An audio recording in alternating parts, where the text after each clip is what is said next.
Okay, तो आज हम बात कर रहे हैं सातवाहन के बारे में। सातवाहन वंश प्लस इससे पहले का एक वंश था जिसका नाम था शुंग वंश। आज हम इस दोनों वंश के बारे में बात करेंगे। ठीक है, देखो शुरुआत अगर मैं करूं तो होता है क्या है, मामला थोड़ा सा सुनना। इससे पहले एक वंश था जिसके बारे में हमने पहले के वीडियो में बात किया है, जिसका नाम था मौर्य वंश। क्या नाम था? मौर्य वंश। लास्ट वीडियो में हमने डिस्कस किया था मौर्य वंश के बारे में। एक राजा था जिसका नाम था सम्राट अशोक। सम्राट अशोक ने क्या किया था, एक कलिंग अभियान किया था, या कलिंग युद्ध बोलते हैं।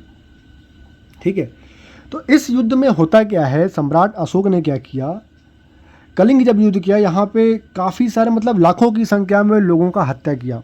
महिलाएं हो गए, बच्चे हो गए, बूढ़े हो गए, मतलब जिसका कोई दोष नहीं था, निर्दोषों की उसने हत्या की। अब उस हत्या के बाद मामला क्या निकलता है, उस हत्या को करने के बाद जब सम्राट अशोक कुछ समय के पश्चात जब देखता है पीछे मुड़कर या फिर वहाँ जाकर कि भैया मामला क्या हुआ, तो उसने क्या देखा कि भैया यहाँ पे मैंने क्या किया है, लाखों की संख्या में बच्चे बूढ़े, है ना, जिसका कोई दोष नहीं था, निर्दोष लोगों को उसने सीधा सीधा टपका दिया, मार दिया। अब यहाँ से क्या होता है, ये सब देखने के बाद सम्राट अशोक जो होता है उसका हृदय हो जाता है चेंज, जिसको बोलते हैं हृदय परिवर्तन, है ना। अब हृदय जब ये परिवर्तन होता है तब इसके बाद सम्राट अशोक क्या करता है कि उसने अपना तलवार जो है वहाँ उस वक्त फेंका, और तलवार फेंकने के बाद बोला कि अब भैया मैं लड़ाई झगड़ा नहीं करबो, तो क्या करोगे आगे, तो मैं अब क्या करूँगा कि मैं अब धम्म की नीति अपनाऊंगा, मतलब धार्मिक नीति अपनाऊंगा। और यहाँ से उसने चालू कर दिया बौद्ध धर्म को। ठीक है, मतलब कलिंग युद्ध के बाद जो उसका हृदय परिवर्तन होता है, हृदय परिवर्तन होने के बाद इसने धम्म की नीति अपनाई और बौद्ध धर्म को अपना लिया। ठीक है, बौद्ध धर्म को अपनाता है, वहाँ तक तो बात ठीक था, लेकिन यहाँ इसका जो तलवार था, इस तलवार को क्या करा इसने, इस तलवार को छोड़ दिया और एक पूरी की पूरी एक अहिंसा की नीति अपनाई। कहा जाता है कि बौद्ध धर्म का अगर सबसे ज़्यादा प्रचार प्रसार किसी के समय हुआ था तो वो सम्राट अशोक था। कैसे? देखो, सम्राट अशोक ने क्या किया था, जैसा आप सभी को पता ही है, लास्ट वीडियो में मैंने चर्चा किया था। मौर्य काल के समय अगर देखा जाए तो मौर्य काल का जो क्या कह सकते हैं क्षेत्र था, पांच प्रांतों में डिवाइडेड था, मतलब 5 प्रांतों में बटा हुआ था। भारत के साथ साथ जो तक्षशिला वगैरह का क्षेत्र था, है ना, ये अपना प्राची वाला क्षेत्र हो गया, ये उत्तरापथ हो गया, है ना, तो कुल मिला के ये कलिंग क्षेत्र हो गया, अवंती का क्षेत्र हो गया। तो ऐसे करके 5 क्षेत्रों में, 5 प्रांतों में मौर्य काल में जो था ये अपना जो प्रांत था वो डिवाइडेड था। प्लस में क्या किया, मतलब घुमा फिरा के क्या किया इसने, पूरे के पूरे 5 प्रांतों में अपने बौद्ध धर्म का प्रचार प्रसार किया। प्लस अपने पुत्र, इसके 2 पुत्र थे, माफ़ी चाहूँगा, एक पुत्र था, एक पुत्री थी, जिसका नाम था महेंद्र, और एक थी संघमित्रा। इसने क्या किया, अशोक ने बौद्ध धर्म के प्रचार प्रसार के लिए महेंद्र और संघमित्रा को भेज दिया श्रीलंका के क्षेत्र। ठीक है, मतलब कहीं ना कहीं ये समझ सकते हो, कहने का मतलब ये हुआ कि अगर इतिहास में सबसे ज़्यादा बौद्ध धर्म का प्रचार प्रसार किसी के समय हुआ था तो वो था सम्राट अशोक। इसने बौद्ध धर्म को बहुत तवज्जो दिया और काफ़ी मात्रा में इसका प्रचार प्रसार किया। तो होता क्या है यहाँ पे, क्योंकि इसने बौद्ध धर्म को प्रचार प्रसार दिया, बौद्ध धर्म को बढ़ावा दिया, साथ ही इसने क्या किया कि पूरी तरह से जो है हथियार को त्याग दिया, है ना, अहिंसा की नीति पे बढ़ गया। तो जो दूसरा वर्ग था, जैसे हिंदू धर्म हो गया, है ना, उसमें कहीं ना कहीं ये नाराज़गी देखने को आई कि भैया अगर ऐसा चलता रहा तो हमारा हिंदू धर्म लगभग समाप्ति की ओर बढ़ जाएगा। पहला कारण। दूसरा कारण क्या बोलते हैं कि भैया इसने, सम्राट अशोक ने क्या किया है, पूरी तरह से मतलब हथियार, युद्ध, ये सब त्याग दिया है। तो कहीं ना कहीं अगर बाहर, देश से बाहर जो हमारे दुश्मन है या फिर कोई विरोधी पार्टी अगर हमारे यहाँ आक्रमण करता है तो उससे बचाव कैसे होगा, बौद्ध धर्म को लेकर तो बचाव नहीं हो सकता ना। तो इसको लेके क्या होता है, सम्राट अशोक के बाद क्या होता है, अशोक के बाद अपने को आता है कौन, अशोक के बाद आता है दशरथ। ठीक इस तरीके से एक अंतिम शासक होता है जिसका नाम होता है बृहदत्त। ठीक है, अब ये कैसे लिखते हैं मेरे को नहीं पता, लेकिन बृहदत्त बोला जाता है उसको। तो होता क्या है, बृहदत्त जब ये अंतिम शासक था सम्राट अशोक के बाद, क्योंकि इसने बौद्ध धर्म को अपना लिया, पूरा का पूरा जो साम्राज्य था धर्म के ऊपर कार्य कर रहा था, युद्ध जैसा कोई यहाँ पे कार्यक्रम था ही नहीं, है ना। तो धीरे धीरे अशोक के बाद जितने राजा थे उनकी शक्ति क्षीण होती गई, वो कमज़ोर पड़ते गए। बृहदत्त के आते आते तक पूरा जो राजा शासक थे वो कमज़ोर हो चुके थे। तो यहाँ पे एक इसका सेनापति होता है और उस सेनापति का नाम था पुष्यमित्र शुंग।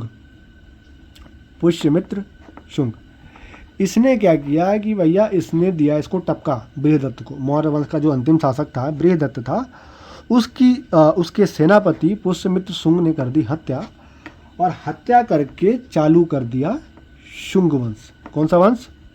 शुंग वंश। मैं रिपीट कर रहा हूँ ताकि समझ में आए। देखो होता क्या है कि मौर्य वंश जो था, सबसे पहले ये देखो कि हम ये पढ़ क्यों रहे हैं मौर्य वंश के बारे में, पुरानी चीज़ों को रिपीट क्यों कर रहे हैं, माफ़ी चाहूँगा। तो हम रिपीट इसलिए कर रहे हैं ताकि हमें ये जानना है कि सातवाहन वंश आया कैसे, और सातवाहन से संबंधित कुछ सवाल है, वो सवाल यहाँ से आंसर अपने को देखने को मिलेंगे। तो होता क्या है, मौर्य वंश में सम्राट अशोक थे जो कि बहुत ही पराक्रमी योद्धा थे। इन्होंने कलिंग युद्ध किया। कलिंग युद्ध में लाखों की संख्या में असहाय और निर्दोष लोगों की इन्होंने हत्या करी, लाखों की संख्या में। और ये सब देख के सम्राट अशोक का जो है हृदय परिवर्तन होता है। हृदय जैसी परिवर्तन होता है, उन्होंने हथियार को त्याग दिया, और हथियार त्याग करके उन्होंने धर्म को अपना लिया, धर्म की नीति अपनाई और बौद्ध धर्म को अपनाया। बौद्ध धर्म को अपनाने के बाद बौद्ध धर्म से वो इतना प्रभावित होते हैं कि बौद्ध धर्म का प्रचार प्रसार उन्होंने सबसे ज़्यादा किया। मतलब इतिहास में कहा जाए सबसे ज़्यादा बौद्ध धर्म को किसी ने प्रचार प्रसार किया था तो वो सम्राट अशोक थे। कैसे? ऐसे सम्राट अशोक या मौर्य काल की बात करें तो हमारा पूरा जो प्रांत था वो 5 प्रांतों में डिवाइडेड था। इनका जो क्षेत्र था, बौद्ध धर्म का प्रचार इन्होंने पूरे के पूरे क्षेत्र में किया। प्लस अपने पुत्र महेंद्र और पुत्री थी संघमित्रा को बौद्ध धर्म के प्रचार प्रसार के लिए इधर भेज दिया। कहाँ? श्रीलंका। ठीक है, आप देखोगे श्रीलंका में काफ़ी सारे लोग अपने को यहाँ पे बौद्ध धर्म से संबंधित मिल जाते हैं। तो इस तरीके से श्रीलंका भेजा। इसके अलावा होता क्या है, सम्राट अशोक के बाद अगला शासक आता है दशरथ, या कुछ इस तरीके से शासक आते जाते हैं। तो क्योंकि यहाँ पे युद्ध जैसा कोई कार्यक्रम बचा नहीं था, सिर्फ धार्मिक चीज़ें बची थी, है ना, सिर्फ धर्म प्रचार प्रसार बचा था, तो कहीं ना कहीं हमारा जो ये क्षेत्र था, माफ़ी चाहूँगा, जो साम्राज्य था, जो शासक थे वो कमज़ोर हो गए। अंतिम शासक आता है यहाँ पे मौर्य वंश का, जिसका नाम था बृहदत्त। होता क्या है, बृहदत्त का एक सेनापति होता है जिसका नाम होता है पुष्यमित्र शुंग। पुष्यमित्र शुंग को इस बात से चिढ़ मचता है कि भाई ये का होते ये जग, मतलब पूरा काम यहाँ पे बौद्ध धर्म से संबंधित हो रहा है ना, हिंदू धर्म से संबंधित कुछ हो ही नहीं रहा है। ये भाई ब्राह्मण था। कौन था ये था ब्राह्मण। इसको बड़ा बुरा लग गया कि भैया मैं ब्राह्मण आदमी, मैं यहाँ देख रहा हूँ खाली बौद्ध ही बहुत चल रहा है, पहली चीज़। दूसरी चीज़, यहाँ युद्ध जैसा कोई क्रियाकलाप है ही नहीं। मान लो भविष्य में किसी ने आक्रमण किया तो हम बचेंगे कैसे? तो इन सब चीज़ों को सोचकर पुष्यमित्र शुंग ने क्या किया, कर दिया बृहदत्त का हत्या, और इसकी हत्या करके इसने एक नया वंश बनाया जिसका नाम था शुंग वंश। ठीक है, तो कुल मिला के शुंग वंश जो था इसको कहा गया पहला ब्राह्मण वंश। मामला क्लियर है यहाँ तक? अब आगे बढ़ते हैं। आगे बढ़ते हुए क्या कहा जाता है कि भैया जैसा मैंने आपको बताया कि कुछ ब्राह्मण वंश जो थे उसकी शुरुआत होती है कहाँ से? ये शुंग वंश से। शुंग वंश से शुरुआत तो होती है, लेकिन ये आगे भी तो जाएगा। तो अगर ब्राह्मण वंश की बात करूं तो यहाँ पे ब्राह्मण वंश पहला शुंग हो गया, दूसरा हो गया कण्व वंश हो गया। ठीक है, कण्व वंश हो गया, तीसरा हो गया सातवाहन। ठीक है, तो कुल मिला के ये तीनों जो वंश थे इनको ब्राह्मण वंश कहा गया। ये सवाल कई बार पूछा जाता है कि भैया ब्राह्मण वंश कौन सा है, इनमें से कौन सा है? शुंग वंश, कण्व वंश, सातवाहन। तो इसमें से आपको कोई एक वंश चूज करना पड़ेगा। तो यहाँ पे तीनों को आप ब्राह्मण वंश में ले सकते हो। ठीक है, क्लियर है यहाँ तक? क्लियर है। अब देखो सातवाहन कैसे आता है। कण्व वंश क्या होता है? कण्व वंश का एक अंतिम शासक होता है जिसका नाम होता है, अगर मैं गलत नहीं हूँ तो, सुशर्मा। क्या नाम होता है? सुशर्मा।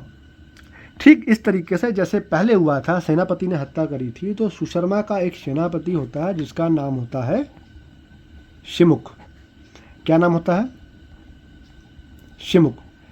इसने क्या किया, इसने हत्या किया सुशर्मा का, और इसकी हत्या करके इसने भी एक अपना नया वंश बनाया कि मैं भी एक नया वंश चलाऊंगा, जिसका नाम था सातवाहन। अब पूछोगे हत्या क्यों किया, क्या इसका भी कोई मामला था? नहीं, कोई मामला नहीं था। इतिहास में ऐसा ही होता आया है, किसी न किसी रीजन से, किसी न किसी तरीके से, है ना, हर किसी को अपना साम्राज्य स्थापित करना था, हर किसी को आगे बढ़ना था, जैसे तुमको बढ़ना है आज, है ना, किसी न किसी को दबा के, किसी न किसी को मार के ही आगे बढ़ा गया है, जिसमें से ये था घुमा फिरा के वही मामला था जिसकी वजह से सिमुक ने सुशर्मा को मारा और सातवाहन वंश की नींव रखी, या फिर ये बन गया संस्थापक।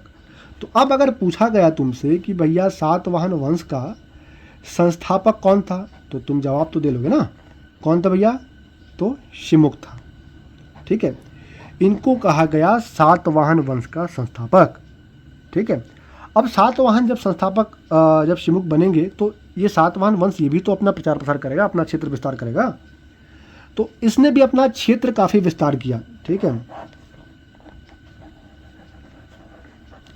ये जो इस साइड का क्षेत्र था, है ना, छत्तीसगढ़, अब यहाँ पे ये हो गया छत्तीसगढ़ मान लेते हैं, यहाँ मल्हार वगैरह का क्षेत्र हो गया, कलिंग वगैरह हो गया, इस साइड हो गया, है ना, मतलब महाराष्ट्र हो गया घुमा फिरा के, कलिंग हो गया, छत्तीसगढ़ का कुछ हिस्सा हो गया, आंध्र प्रदेश हो गया, इस साइड का पूरा जो क्षेत्र था शिमुक का क्षेत्र, माफ़ी चाहूँगा, सातवाहन का क्षेत्र हुआ। कौन सा हो गया? तो इस साइड का कौन कौन सा, ये अपने को MH हो गया, CG हो गया, आंध्र प्रदेश हो गया, इधर का कलिंग वगैरह हो गया, मतलब घुमा फिरा के यहाँ से लेकर दक्षिण तक का जो क्षेत्र था वो सातवाहन का हुआ। इसलिए इनको उपाधि क्या दिया गया? दक्षिणापथ स्वामी। क्या कहा गया? दक्षिणापथ स्वामी। ठीक है, क्लियर है? मैंने क्या बोला, सातवाहन वंश जब आए तो इन्होंने भी अपना क्षेत्र विस्तार किया था। ठीक है, क्षेत्र अगर इन्होंने विस्तार किया तो क्षेत्र किस तरीके से विस्तार करते हैं, इनका क्षेत्र हो गया MH हो गया, महाराष्ट्र जिसको बोलते हैं, फिर अपने को कुछ हद तक CG हो गया छत्तीसगढ़, कुछ हद तक आंध्र प्रदेश हो गया। तो घुमा फिरा के इनका जो एरिया था इस साइड से लेकर दक्षिण की ओर बढ़ता गया, इन्होंने अपना क्षेत्र का विस्तार किया। तो दक्षिण में क्षेत्र ज़्यादातर फैला होने के कारण इसको उपाधि दी गई, इन्होंने अपने आप को दक्षिणापथ स्वामी कहा, ये एक इनकी उपाधि हो गई। क्लियर है? क्लियर है। इसके बाद अब भाई इन्होंने अपना क्षेत्र बनाया है तो इनकी राजधानी भी तो होगी, राजधानी भी तो बनाना पड़ेगा। तो अब बात आती है राजधानी की। तो राजधानी की बात करूं तो इनका अगर प्रारंभिक राजधानी की बात करूं तो वो था अपना प्रतिष्ठान।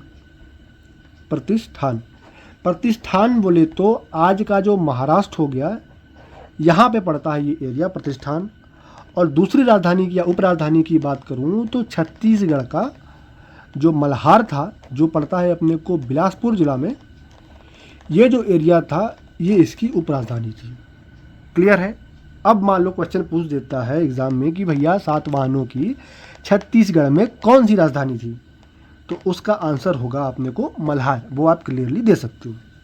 क्लियर है? क्लियर है, यहाँ तक हमने देख लिया। अब थोड़ा सा बढ़ते हैं हम दोबारा से शुंग वंश में। क्यों?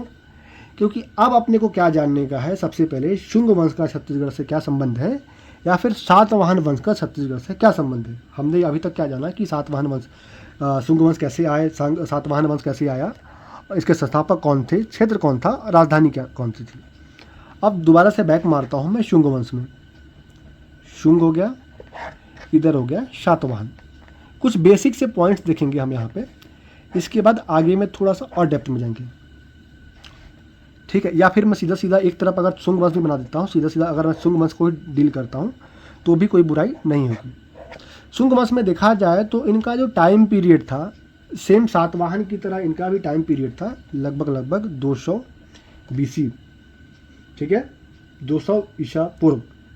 इसके अलावा अगर मैं छत्तीसगढ़ से बात करूं, अगर क्वेश्चन पूछा जाता है कि भैया शुंग वंश का छत्तीसगढ़ से क्या संबंध है, मतलब उत्खनन के बाद ऐसे कौन से साक्ष्य हैं जो शुंग वंश की छत्तीसगढ़ में होने का साक्ष्य हमें प्रमाणित करते हैं, तो अगर उसकी बात करूं तो छत्तीसगढ़ के मल्हार से, जो कि पड़ता है बिलासपुर में, शुंग वंश से संबंधित सिर्फ एक साक्ष्य मिलते हैं, वो है वसुमित्र, जो थे शुंग वंश का एक शासक था जिसका नाम था वसुमित्र। वसुमित्र का एक तांबे का सिक्का मिलता है, कहाँ से? बिलासपुर के मल्हार से। मैंने क्या बोला, शुंग वंश का छत्तीसगढ़ से किस तरह से संबंध था, ऐसा कौन सा साक्ष्य है जो ये प्रमाणित करता है उत्खनन के बाद कि शुंग वंश का छत्तीसगढ़ से संबंध था। तो कुछ नहीं, यहाँ पे हमने बोला कि 200 BC में इनका टाइम पीरियड था शासन का, बिलासपुर के मल्हार से शुंग वंश का एक शासक था जिसका नाम था वसुमित्र। इसका एक तांबे का सिक्का मिला है जिससे हमें यह पता चलता है कि भैया शुंग वंश का छत्तीसगढ़ में भी राज्यपाट रहा या फिर संबंधित रहा है। साथ ही यहाँ पे क्या बोला गया है कि भैया विष्णु की चतुर्भुजी प्रतिमा मिली है, ठीक है, और ये काफ़ी इम्पोर्टेंट सवाल है, ठीक है। ये जो विष्णु की चतुर्भुजी प्रतिमा है भाई, ये आपका छत्तीसगढ़ का सबसे प्राचीन, अगर मैं मूर्ति की बात करूं तो वो यही है। यहाँ पे अपने को कन्फ्यूज़न नहीं लेना है। कन्फ्यूज़न कैसा नहीं लेना है कि जो विष्णु की चतुर्भुजी प्रतिमा है ठीक इसी तरीके से अपने को मिला है कहाँ से, सातवाहन में। लेकिन अगर आपसे पूछ दिया जाए छत्तीसगढ़ का सबसे प्राचीन मूर्ति कौन सा है या फिर किस वंश के समय आया है, तो आंसर होगा शुंग वंश। क्लियर है। हमने क्या देखा शुंग वंश में, शुंग वंश 200 BC में आता है। या इनका जो साक्ष्य देखने को मिला है वो बिलासपुर के मल्हार से मिला है। और किस शासक का मिला है शुंग वंश के, तो शुंग वंश का वसुमित्र था जिसका साक्ष्य देखने को मिला है अपने को बिलासपुर के मल्हार से। साथ ही यहीं पे अपने को विष्णु की चतुर्भुजी प्रतिमा मिली है जो कि छत्तीसगढ़ की सबसे प्राचीन विष्णु की मूर्ति है या फिर मूर्ति है। क्लियर है, क्लियर है। अब आगे देखते हैं सातवाहन का। सातवाहन में हमने ये देखना है कि भैया सातवाहन जो शासक थे उसका संबंध छत्तीसगढ़ से किस तरीके से था, या फिर उत्खनन के बाद हमें ऐसे कौन कौन से साक्ष्य मिले हैं या फिर प्रमाण मिले हैं जो कि यह हमें प्रमाणित करता है कि भैया सातवाहनों का संबंध जो था छत्तीसगढ़ से था किसी भी तरीके से। तो देखो हमें यहाँ पे जो देखना है ना सातवाहन से संबंधित, हमने यहाँ पे पहले ही देख चुका है कि इनका क्षेत्र कौन सा था। क्षेत्र हमने लगभग मैंने आपको एक बेसिक सा ऊपर से बता दिया क्षेत्र के बारे में, जो था आपका MHCG है ना, और AP आंध्र प्रदेश इस टाइप का एरिया था। मतलब कुल मिला के दक्षिण का एरिया था, इसलिए इनको उपाधि दी गई। उपाधि का क्या नाम था इनका, दक्षिणापथ स्वामी। इनको उपाधि दी गई दक्षिणापथ स्वामी, या फिर उन्होंने स्वयं को उपाधि दे दिया, होता था ऐसा। तो इनकी हो गई उपाधि, ठीक है। इसके बाद हमने पिछले उसमें क्या देखा पेज पे, इसमें हमने और देखा था, हमने इनका क्षेत्र देख लिया। संस्थापक कौन थे, संस्थापक थे इनके सिमुख थे। राजधानी क्या थी, प्रतिष्ठान थी, MH थी, जो कि वर्तमान का MH होता है, और बिलासपुर का मल्हार था। मैं यहाँ पे दोबारा से लिख देता हूँ। सातवाहनों की अगर संस्थापक की बात करें, माफ़ी चाहूँगा, अगर हम संस्थापक की बात करें तो इनके संस्थापक का क्या नाम था, सिमुख था। ये हमने पहले अध्ययन किया हुआ है। इसके अलावा इनकी अगर राजधानी की बात करूं तो राजधानी में हमने देखा था इनकी राजधानी थी, एक राजधानी थी प्रतिष्ठान जो कि वर्तमान का जो महाराष्ट्र है उस क्षेत्र में पड़ता है। दूसरा था मल्हार जो कि बिलासपुर में पड़ता है ना, छत्तीसगढ़ के बिलासपुर जिला के अंतर्गत मल्हार आता है। ये इनकी दूसरी राजधानी थी। मतलब कहीं ना कहीं कहा जाए छत्तीसगढ़ में इनकी कौन सी राजधानी थी, तो वो हो गया मल्हार बिलासपुर। अब आगे बढ़ते हैं, यहाँ तक हमने पहले पढ़ा था, अब हम आगे बढ़ते हैं। अब टॉपिक ये बोलता है कि भैया छत्तीसगढ़ से क्या संबंध है, ये तुमने मेरे को अब तक नहीं बताया, या फिर किस तरीके से यह प्रमाण होता है कि भैया सातवाहनों का छत्तीसगढ़ से संबंध है। मैं बताता हूँ कैसे संबंध है। देखो सातवाहन से रिलेटेड हमें 3 शासक थे जिसका साक्ष्य जो है छत्तीसगढ़ से मिला है मुख्य रूप से। कौन कौन थे, तो याद करने के लिए क्या करना है, जैसे हम लिखते हैं 1 kV लिखते हैं ना, 1 kV मतलब 1 किलोवोल्ट है ना। तो इस तरीके से हमने याद करने के लिए बनाया है, 1 की जगह बना दिया है A और kV को kV छोड़ दिया है, ठीक है। कुल मिला के हमें 3 शासक थे सातवाहन की, जिसकी जानकारी जो है हमें छत्तीसगढ़ से देखने को मिली है, जिसका हमने ट्रिक बनाया है 1 kV। 1 kV से मतलब होता है A kV। A से हो गया राजा अपिलक, K से हो गया कुमार वर्दत्त, और V से हो गया वेदश्री।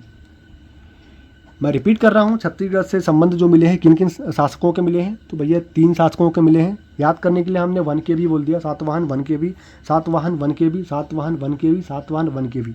1 को हमने A बना दिया, A kV, A kV, A kV। A से हो गया अपिलक, K से हो गया कुमार वर्दत्त, V से हो गया वेदश्री। क्लियर है, क्लियर है। तो ये थे शासक जिसकी जानकारी हमें छत्तीसगढ़ से मिली है। आगे बढ़ते हुए हम ये देखते हैं कि भैया स्रोत कौन कौन से थे, या फिर कैसे पता लगा, उत्खनन के बाद हमें ऐसा क्या मिल गया, कौन से ज्ञान की प्राप्ति हो गई जिससे हमें ये पता लग गया कि भैया इन राजाओं का जो संबंध है छत्तीसगढ़ से है। मतलब क्या उनको शिलालेख मिल गया, क्या सिक्का मिल गया, क्या मूर्ति मिल गई, ऐसे चीज़ों को हमने यहाँ पे स्रोत में रखा है। तो देखो यहाँ पे अगर देखूँ मैं तो स्रोत की बात करूँ तो हमारे पास कुल मिला के 5 ऐसे स्रोत मिले हैं जो यह प्रमाणित करता है कि भैया सातवाहन के जो शासक थे इनका संबंध छत्तीसगढ़ से था। वो 5 स्रोत कौन कौन से थे वो देखो। सबसे पहला स्रोत हमारे पास होता है यात्रा वृत्तांत या वृत्तांत जो भी बोलते हैं, यात्रा वृत्तांत। दूसरा होता है हमारे पास सिक्का। तीसरा स्रोत की बात करो, तीसरा स्रोत है अपने को शिलालेख। चौथा स्रोत की बात करूं तो अपने को यहाँ पे काष्ठ स्तंभ मिला है। काष्ठ मतलब लकड़ी का स्तंभ मिला है या खंभा मिला है सीधा सीधा। पांचवा कौन सा था स्रोत? तो पांचवा स्रोत है अपने को मूर्तियों के रूप में। किसके रूप में? मूर्तियों के रूप में। हमने क्या बोला कि भैया 5 ऐसे स्रोत हैं जो कि ये प्रमाणित करते हैं, जहाँ से हमें मिला है उत्खनन के बाद, ये 5 स्रोत ऐसे हैं जो ये प्रमाणित करते हैं कि सातवाहन के इन शासकों का संबंध सीधा सीधा छत्तीसगढ़ से है।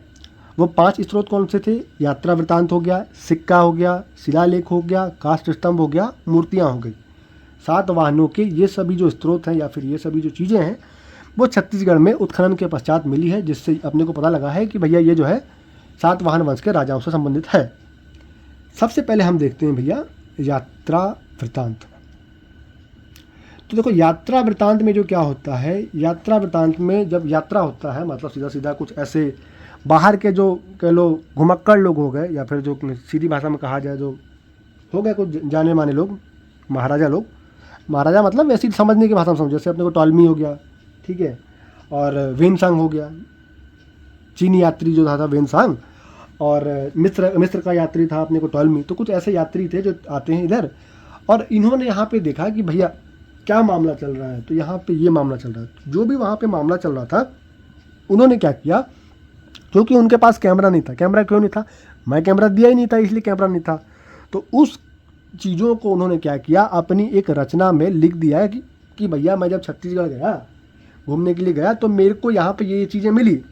अब उसी में से एक अपने को 2 महारथी थे जिनका नाम था, एक तो हो गया टॉलमी और एक महारथी का नाम हो गया वेनसांग। वेनसांग के बारे में ऑलरेडी हमने पिछले लेक्चर में देख लिया है, तो इसको हम उधर जाके देख सकते हैं, ठीक है। तो ये 2 महारथी थे, ये आते हैं छत्तीसगढ़ घूमते फिरते। तो इन्होंने जो छत्तीसगढ़ में आने के बाद देखा सातवाहनों के बारे में, इन्होंने उसमें छाप दिया अपने किताब उताब में, वहाँ से अपने को जानकारी मिली है। तो अपने को इन्होंने क्या लिख के बोला है वो हम यात्रा वृत्तांत में समझेंगे, ठीक है। टॉलमी कहाँ का था भैया? तो टॉलमी था मिस्र का यात्री, ठीक है। ये भाई साहब कहाँ के थे? तो ये थे चीनी यात्री। इसके बारे में और ज़्यादा नहीं बताऊंगा क्योंकि इसके बारे में हमने पहले देखा हुआ है, ठीक है, क्लियर है। देखो अब बात करते हैं सबसे पहले बाबा टॉलमी। जब बाबा टॉलमी आते हैं तो ये क्या देखते हैं, ये सीधा सीधा आते हैं और बोलते हैं कि भैया जो हमारा छत्तीसगढ़ है, आपको भी पता है, जैसे ये छत्तीसगढ़ हो गया, ठीक है, ये जो छत्तीसगढ़ हो गया, तो यहाँ पे क्या होता है, जो अपना बस्तर वाला जो क्षेत्र है, तोकापाल वाला है ना, इस साइड के क्षेत्र में, या फिर अपने को गरियाबंद का क्षेत्र हो गया, इधर गरियाबंद हो गया, गरियाबंद का कौन सा क्षेत्र हो गया, पायली खंड हो गया, मैनपुर हो गया, है ना, और क्या बोल सकते हैं, मतलब इस साइड का जो क्षेत्र है, यहाँ पे अपने को दबा के हीरा देखने को आज भी मिलता है वर्तमान में, है ना। जब छत्तीसगढ़ ज्योग्राफी आप पढ़ोगे तो उसमें एक चैप्टर ही बना हुआ है, ठीक है, खनिज संसाधन का, जिसमें अपने को पता लगेगा कि इधर बस्तर क्षेत्र हो गया, गरियाबंद क्षेत्र हो गया, यहाँ पे आज भी हमारे पास खनिज उपलब्ध है। जैसे मैनपुर हो गया, पायली खंड हो गया, इस एरिया में अपने को देखने को मिलता है। खैर, तो वैसे ही टॉलमी जब आता है तो देखता है भैया छत्तीसगढ़ में तो मारतली हीरा है। तो ये क्या बोलता है, भैया छत्तीसगढ़ को विशुद्ध हीरे का क्षेत्र छत्तीसगढ़।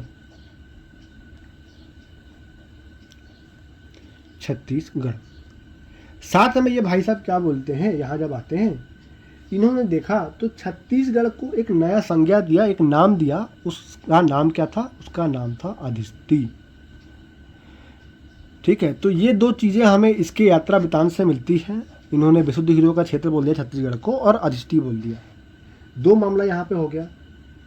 इसके बाद दूसरे अपने को महारथी आते हैं मेरी तरह, महाराजा धीराज। उनका नाम था, चीनी यात्री था, वेन शांग। भाई मेरे को लिखने नहीं आता है तो कोई गलत नहीं बोलेगा कि भाई तेरे का लिखने नहीं आ रहा है, नहीं आता है, समझा रहा हूँ वो समझो। अब दूसरे महारथी आते हैं वेनसांग, जो कि चीन से थे। ये भाई साहब वहाँ से पैदल आ गए छत्तीसगढ़, ठीक है, भारत तक मस्त दबा के पैदल आया, कुकरी उकरी खाते खाते, और यहाँ आता है। तो इसने आके जो यहाँ देखा ताका, इसको देख के एक किताब छाप दिया जिसका नाम था शियू की। अब शियू की अपनी रचना में ये क्या बोलता है कि भैया जब मैं छत्तीसगढ़ आया तो यहाँ पे एक कौन था, भिक्षुक था, बौद्ध भिक्षुक। और उस बौद्ध भिक्षुक का क्या नाम था, उस बौद्ध भिक्षुक का नाम था नागार्जुन। इस नागार्जुन बौद्ध भिक्षुक के लिए हमारे सातवाहन वंश वालों ने क्या किया कि भैया 5 मंजिला संघाराम बना दिया, संघाराम विहार बना दिया। कौन बोलता है, ये बौद्ध माफ़ी चाहूँगा, ये वेनसांग है। ये जब आता है छत्तीसगढ़, है ना, तो क्या देखता है कि भैया यहाँ एक बौद्ध भिक्षुक आया हुआ था नागार्जुन। इस नागार्जुन के रुकने के लिए हमारे सातवाहन वालों ने क्या किया, सातवाहन शासकों ने क्या किया, 5 मंजिला संघाराम विहार बनाया शिरपुर में, महासमुंद जिला के शिरपुर में, ठीक है। कहाँ लिखा भैया, तो ये लिखा सियुकी में। अब तुम बोलोगे भैया संघाराम विहार का मतलब क्या होता है, तो कुछ नहीं होता है। संघाराम उसका नाम रख दिया, बिहार मतलब मंदिर, सीधी भाषा में समझा जाए हमारे लैंग्वेज में मंदिर, जहाँ हम पूजा करते हैं या फिर हमारे जो रुकते हैं ब्राह्मण वगैरह, उस सीधे से समझ लो, उसको बिहार बोल दिए। यहाँ पे हम इन शब्दों में बोल दिए बिहार। मंदिर का नाम हम कुछ भी रख देते हैं, यहाँ पे रख दिए संघाराम, सीधा सीधा इतना ही समझ लो। तो इस संघाराम विहार को 5 मंजिला विहार हमने बनाया। किसने बनाया, सातवाहनों ने, लकड़ी का। कहाँ बनाया, सिरपुर में बनाया। क्लियर है, मैं दोबारा रिपीट कर रहा हूँ ताकि कोई भूले नहीं। यात्रा वृतांत से जानकारी मिली है किसकी, कौन कौन आए थे यात्रा में। टॉलमी आया था, वेनसांग आया था। टॉलमी कहाँ का था, मिस्र का यात्री था। वेनसांग कहाँ का था, चीनी यात्री था। ये दोनों महारथी आते हैं। टॉलमी आता है, वो क्या बोलता है छत्तीसगढ़ को, क्योंकि यहाँ पे दबा के हीरा था उस टाइम भी, तो विशुद्ध हीरो का क्षेत्र बोल दिया छत्तीसगढ़ को। दूसरा बोलता है कि भैया अधिष्ठी भी है छत्तीसगढ़, क्यों बोला मेरे को नहीं पता, ठीक है। दूसरा महारथी आता है वेनसांग। वेनसांग चीनी का यात्री था, चीन से पैदल आ गया। वो क्या करता है भैया, छत्तीसगढ़ आता है। आने के बाद उसने एक रचना करी, मतलब पूरे भारत की, जब वो घुसता है तो उसने एक किताब लिखा सियुकी। सियुकी में वो क्या बोलता है, क्या वर्णन करता है कि भैया जब मैं छत्तीसगढ़ आया तो मैं देखा बौद्ध भिक्षुक था जिसका नाम था नागार्जुन। वो जब आता है तो सातवाहनों वालों ने क्या किया कि भैया एक संघाराम विहार बनाया सिरपुर में, जो कि 5 मंजिला का था और भी लकड़ी का था। जबकि सातवाहन जो थे, हमने पहले पढ़ा हुआ है, ये एक ब्राह्मण वंश था, है ना। मतलब कुल मिला के इन्होंने, जब ये ब्राह्मण थे उसके बावजूद जो है, ये देखो कितने धर्म से संबंधित थे, सभी धर्म को बराबर इन्होंने दिया है कि भैया बौद्धों के लिए भी इन्होंने संघाराम काट कर बनाया, बौद्धों के लिए, ठीक है। आगे यात्रा वृतांत के बाद हमारा नया मामला आता है सिक्का। तो भैया कुछ ऐसे सिक्के भी मिले हैं जिससे ये प्रमाणित होता है कि भैया सातवाहनों का जो मामला था वो यहाँ देखने को मिला था। अब देखो सिक्के की बात करूँ तो सातवाहन के जो सिक्के थे वो थे, कुछ सोने के सिक्के चलाए थे इन्होंने, चांदी के सिक्के चलाए थे, लेकिन इससे भी इम्पोर्टेंट की बात करूँ तो वो था पोटीन का सिक्का। पोटीन मतलब शीशा। ये कई बार सवाल पूछा जाता है कि भैया शीशे का सर्वाधिक सिक्का जो चलाया था, शीशे का सिक्का सर्वाधिक किस शासक ने चलाया था या फिर किस वंश में चलाया गया था। तो वंश की बात करूँ तो सीधा सीधा आपने को चिपका देना है, क्या नाम, सातवाहनों ने चिपकाया था, माफ़ी चाहूँगा चलाया था, ठीक है। अब मामला बोलता है कि भैया ये जो सिक्के हैं छत्तीसगढ़ में कहाँ से मिले हैं। हम बताते हैं कहाँ से मिले। याद करने के लिए क्या करना है, लिखने है अपने को BMC। सिक्का कहाँ से मिला है, BMC से। कैसे याद करोगे, BMC का मतलब क्या होता है, बॉम्बे म्यूनसिपल कॉरपोरेशन। जैसे हमारे यहाँ म्यूनसिपल होता है तो हम कुछ अलग नाम बना के रखें, ठीक है, क्या नाम बना के रखें मैं नहीं बताऊँगा। उसी तरीके से बॉम्बे में क्या होता है, जो बॉम्बे का क्षेत्र है यहाँ पे, वहाँ की जो म्यूनसिपल कॉरपोरेशन है उसका नाम रखा गया बॉम्बे म्यूनसिपल कॉरपोरेशन, BMC। तो जब हम BMC में जाते हैं तो हम क्या मांगते हैं उनसे कि भैया हमारे यहाँ तो पानी नहीं आ रहा, मरद से गर्मी है, मेरे को टैंकर मांगता है। तो वो क्या बोलेगा, तेरे को टैंकर मांगता है तो मेरे को पैसा दे। तो पैसा हम कैसे दे रहे हैं, सिक्का के रूप में दे रहे हैं। किसके रूप में, सिक्का के रूप में। किसको दे रहे हैं, बीएमसी वालों को दे रहे हैं, ठीक है। तो अब देखो बी से क्या हो गया, बी से हो गया बालपुर, एम से क्या हो गया, एम से हो गया मल्हार, सी से क्या हो गया, सी से हो गया चकरबेड़ा। अब इसको याद करते हैं। देखो 7 वाहनों के सिक्के मिले हैं छत्तीसगढ़ से, है ना। वो सिक्के कहाँ से मिले हैं, तो भैया देखो हम जाते हैं बीएमसी जो कि म्यूनसिपल कॉरपोरेशन है, बीएमसी जाते हैं, हम बोलते हैं भैया मेरे को टैंकर मांगता है पानी, वो बोलता है मेरे को पैसा चाहिए, लेकिन हम गरीब आदमी तभी तो टैंकर मंगा रहे हैं, हम अगर पैसा होता तो हम सीधे सीधे समरसीबल नहीं डलवाते। तो हम बोले भैया हम सिक्का देंगे। तो सिक्का हमने जो दिया वो कहाँ कहाँ से लिया, बी से बालपुर, एम से मल्हार, सी से चकरबेड़ा। बी से बालपुर, एम से मल्हार, सी से चकरबेड़ा। बोलो, बी से बालपुर, एम से मल्हार, सी से चकरबेड़ा। बी से बालपुर, एम से मल्हार, सी से चकरबेड़ा। अगर जिला की बात करूं तो बालपुर कहाँ पड़ता है भैया, तो बालपुर अपने को पड़ता है, सीधा सीधा चिपका दो, शक्ति जिला। मल्हार कहाँ पड़ता है ये सबको पता है, ये पड़ता है अपने को बिलासपुर। और चकरबेड़ा कहाँ पड़ता है, ये भी पड़ता है अपने को बिलासपुर, ठीक है। हमने ये देख लिया। अब यहाँ पे जो चकरबेड़ा है ना, यहाँ का एक नया मामला निकल के आता है। तो ये मामला क्या निकल के आता है, चकरबेड़ा से हमको 7 वाहनकालीन रोमन सिक्के मिले हैं, जो कि यह सीधा सीधा प्रमाणित करता है कि भैया 7 वाहन शासकों का उस समय रोम से भी व्यापार था। ये कब की बात है भैया, तो ये बात है अपने को लगभग 72 से 200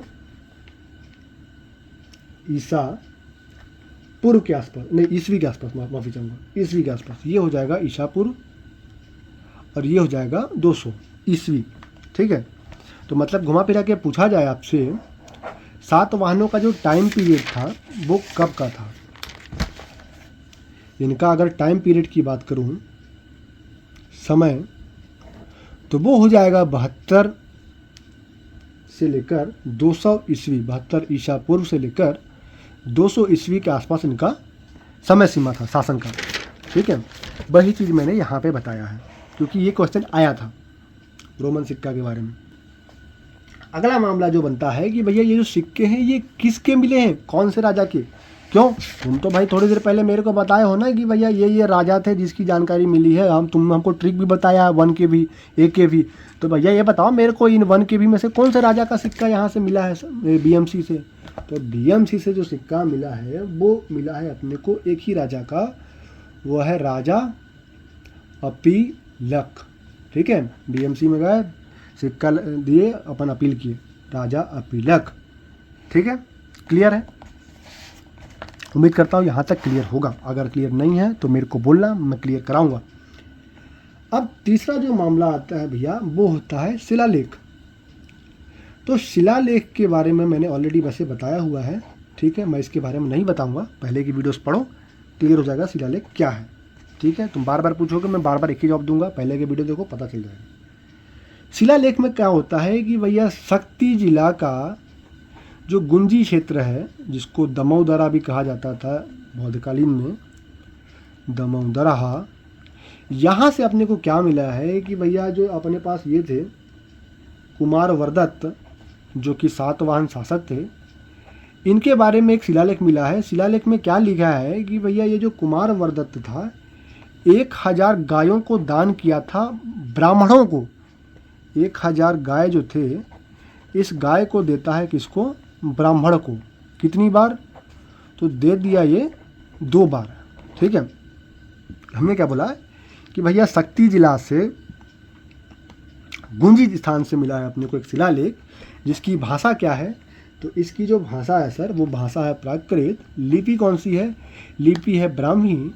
इसमें क्या लिखा है कि भैया 7 वाहन शासक थे कुमार वर्दत्त, इन्होंने अपनी आयु बढ़ाने के लिए 1000 गायों को दान किया था ब्राह्मण को 2 बार, ठीक है, ठीक है। अगला जो अपने को इन्फॉर्मेशन मिला है वो किस स्रोत से मिला है, तो भैया वो मिला है कास्ट या कास्ट स्तंभ से। कैसे लिखते हैं मेरे को नहीं पता। तो कास्ट स्तंभ का मतलब क्या होता है, सीधा सीधा समझ लो, लकड़ी का खंभा। ज़्यादा दिमाग नहीं लगाने का, घूम जाएगा, ठीक है। तो क्या होता है कि भैया हम 1921 की बात है, कब की बात है, 1921 की बात है ना। हम क्या कर रहे थे, एक कुएं की खुदाई कर रहे थे, कुआं नहीं बोल सकते, एक तालाब की खुदाई कर रहे थे, है ना। उस तालाब का जब हम खुदाई कर रहे थे तो उस तालाब के खुदाई से अपने को क्या मिला, पानी तो नहीं मिला लेकिन एक लकड़ी मिला, लकड़ी का खंभा मिला जिसको काष्ठ स्तंभ बोलते हैं, है ना। और जब उसको हम बाहर निकालते हैं तो कुछ हमारे यहाँ कुछ महारथी लोग मिल गए तुरंत, है ना। वो क्या बोलते हैं कि भैया लाद तो पहले नापते हैं इसको, लकड़ी तो मिला है खोदने के बाद, है ना। तालाब को जब हम खुदाई करते हैं तो उस तालाब से अपने को एक लकड़ी का खंभा मिलता है, स्तंभ मिलता है। और जब इसका हम देखते हैं, कुछ महारथी लोग इसको बोलते हैं कि भैया मैं इसको नापूंगा कितना बड़ा है, तो उसकी लंबाई कितनी थी, जो खंभा मिला है अपने को, ये था अपने को 9 फीट 4 इंच लंबा था, है ना। मामला यहीं तक नहीं रुकता है, हमने पहले इसका लंबाई नाप लिया कि इसकी लेंथ कितनी है। लेंथ नापने के बाद कुछ और महारथी हमारे पास आए, वो महारथी बोलते हैं कि भैया 9 फीट तो है लेकिन किस लकड़ी का बना है, यानी कि किस पेड़ का है। तो ये बोलते हैं, ये पता लगता है अपने को साल या सरई का ये लकड़ी था। किसका था, साल या सरई का लकड़ी था, ठीक है। अब जब यहाँ तक पता चल ही गया तो हम बोलते हैं कि भैया इसको बढ़िया साफ आप करके देखते हैं कि इसमें क्या है ऐसा, है ना। तो जब आपने इसको क्लियर किया मामला, तो यहाँ पे पता लगता है कि भैया सातवाहन के जो अधिकारी है ना, या सातवाहन वंश के जो पद थे, अधिकारियों के पद मान लो, उसकी जानकारी मिली है। मतलब इस 9 फीट 4 इंच का जो लकड़ी है, साल वृक्ष का जो स्तंभ है, इसमें सातवाहन कालीन अधिकारी या पद का नाम लिखा है। और उस सातवाहन जो कितने अधिकारी थे, करीब करीब 13 अधिकारियों का नाम इसमें और उसके पद के बारे में लिखा हुआ है, ठीक है। जिसमें से एक जो क्वेश्चन आता है वो ये है कि सातवाहन कौन से अधिकारी जो थे, मतलब कुलपुत्रक की जानकारी जो मिली है, वो कुलपुत्रक बेसिकली क्या है। तो कुलपुत्रक बेसिकली क्या है यहाँ पे, कुलपुत्रक मतलब इंजीनियर, ठीक है। अब आपसे पूछ देगा कि भैया काष्ठ स्तंभ जो मिला है 1921 में मिला है, तालाब से मिला है ना, जिसकी लेंथ 9 फीट 4 इंच थी, जो कि साल या सरई वृक्ष का था, ठीक है। इसमें जो अपने को अधिकारी या पद मिले हैं, उसमें ये कुलपुत्रक का मतलब क्या है, तो भैया कोई मतलब नहीं है, इंजीनियर है, ठीक ठीक। अब यहाँ मामला बनता है कि 1921 में जो हम तालाब खोदे थे, इस तालाब का क्या नाम था, तो इस तालाब का नाम था हीराबंद तालाब। क्या नाम था, हीराबंद तालाब, ठीक है। कहाँ था, तो ये जो तालाब था बबुआ, ये तालाब था अपने को कहीं नहीं था, शक्ति जिला का किरारी ग्राम था। कौन सा ग्राम, किरारी। इस किरारी ग्राम में एक हीराबंद तालाब था जिसका हमने 1921 में खुदाई किया। खुदाई के बाद अपने को एक स्तंभ मिलता है, काष्ठ स्तंभ, लकड़ी का स्तंभ, लकड़ी का खंभा, जिसकी लंबाई की बात करूं तो करीब करीब 9 फीट 4 इंच थी। जब इसने अपन ने इसको क्लियर किया तो पता लगा ये जो था साल या सरे वृक्ष का था। और इसको अध्ययन करने के बाद पता लगता है कि भैया इसमें जो है सातवाहनकालीन 13 अधिकारियों के पद की जानकारी मिलती है, जिसमें से एक जो है एग्जाम पूछा जा चुका है, जैसे कि कुलपुत्रक। कुलपुत्रक का मतलब होता है इंजीनियर, ठीक है। मामला क्लियर है, तो क्लियर है। अगला लास्ट जो हमारा स्रोत है बड़ी, उस स्रोत का नाम है मूर्ति के रूप में। मूर्ति के रूप में कहाँ से मिला है, तो देखो मूर्ति के रूप में भी अपने को साक्ष्य मिलते हैं। वो है आपका बूढ़ी खार। और ये बूढ़ी खार स्थान जो ये कहाँ पड़ता है बबुआ, तो ये पड़ता है अपने को मल्हार के पास। अब पूछोगे मल्हार कहाँ, 20 बार बता चुका हूँ। ये मल्हार जो है ये पड़ता है बीएसपी में, मतलब बिलासपुर में। तो बूढ़ी खाल मल्हार से अपने को क्या मिलता है कि भैया एक चतुर्भुजी विष्णु की प्रतिमा मिलती है। चतुर्भुजी विष्णु की प्रतिमा, विष्णु की प्रतिमा या फिर मूर्ति। अब तुम बोलोगे कि यही वाला तुम पहले भी बताए थे शुंग वंश में, ठीक है, वहाँ बताया था भाई, तो वो सबसे प्राचीन मिलेंगे, ठीक है। लेकिन विष्णुभुजी लेख युक्त अगर प्रतिमा पूछा जाए, चतुर्भुजी लेख युक्त विष्णु प्रतिमा, लेख युक्त विष्णु प्रतिमा, तो वो सातवाहन में मिला था। तब इसमें क्या मामला बनता है कि इसके पृष्ठभाग में, इस मूर्ति के पृष्ठभाग में एक शासक का नाम लिखा है, है ना, जो है वेद श्री, ठीक है, और वेद श्री सातवाहन कालीन थी, ठीक है। और कुछ मामला नहीं। तो हमने क्या बोला, मैं इसको रिपीट कर दे रहा हूँ। मूर्ति के रूप में एक साक्ष्य मिलता है सातवाहन कालीन बूढ़ी खाल मल्हार से, जो कि बिलासपुर जिला में है, जहाँ पे चतुर्भुजी लेखयुक्त विष्णु प्रतिमा मिलती है, जिसके पृष्ठभाग में एक शासक का नाम अंकन है, जिसका नाम है वेदश्री। क्लियर है, जो कि सातवाहन कालीन शासक रह चुके हैं। तो हमने आज देखा सातवाहन के बारे में। आई होप, मैं उम्मीद करता हूँ कि यहाँ से अभी सारे जो भी डाउट्स थे या फिर जो भी इंपॉर्टेंट फैक्ट्स थे इसके बारे में, इस वंश के बारे में, वो मैंने आपको क्लियर किया है। साथ ही हमने शुंग वंश के बारे में भी बात किया है। शुंग वंश को भी मैंने क्लियर करने की कोशिश की है। Thank you so much.